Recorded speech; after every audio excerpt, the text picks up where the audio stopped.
Hey everyone, happy Friday. It's Masters Friday, one of my favorite times of the year with the Masters tournament going on right now. I'm actually standing out here in my garage gym, which has been a lifelong dream of mine to set up and have a space to film, train clients, and provide more content to people like you tuning in today.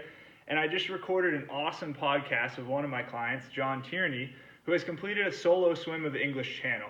And we really broke down this whole goal process, how he went from this big goal as a 10-year-old. He thought about swimming the English Channel and then completing it in his 50s, years later after that initial thought of him wanting to complete that English Channel swim. It was a long journey. It was not always pretty, and there was plenty of failures along the way, but somehow he persevered, and I highly urge you to listen to that podcast, and the link is below if you want to tune in. But let's break down his goal process for this English Channel swim, because there's a lot you can take away for your own goal, whether it's a new weight you want to lift with the barbell, you want to lose a little bit of weight, you have a weight loss goal, or you have performance, you're getting ready to swim at US Masters Nationals and you're trying to achieve a new best time in the water, or maybe you want to swim the English Channel like John did. But one thing that was super interesting to me, if we start over on this side, he had the idea of making his first 3 strokes really good strokes each day when he got in the water. People would ask him, how far are you swimming today in prep for the English Channel? And he's like, I don't know. I'm worried about 3 good strokes to start the day. How many times do you get paralyzed by this huge goal that you have? Maybe it's you want to lose 50 pounds. That's a massive goal, right? You want to get faster in the water. You want to be top 10 in the nation. All those things are massive goals, but it all starts with your small goals to get there. For John, his motto was 3 good strokes to start the day, and he always said his last mile was going to be his best mile. And that's all he thought about. He thought about his beginning and his end. And then he worried about everything else in between as it happened. So I think that's something really good that we can take home. You can have this massive goal, but you've got to have your starting point and you've got to have your stepping stones in between.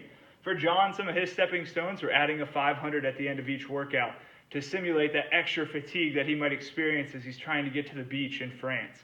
And that's one of those things I thought was really interesting. We're really good at setting these big goals or having these ideas for big goals. We're not so good at this middle part here, or even our starting point. So I want you today to think about your starting point for your goal. Think about something you can accomplish every day, day in and day out, that's going to gradually improve your performance or get you towards your goal. For John, it was 3 good strokes a day. That's such a simple concept when you break it down. You're thinking about the English Channel swim, which is 21 miles, and it's never a direct line. To go back and just think about 3 strokes is such a beautiful thing that can get you through a lot of ups and downs with your training. Forget about training. What are your 3 strokes that you need to focus on in life? What is something you can focus on day in and day out to help you keep moving forward with your life?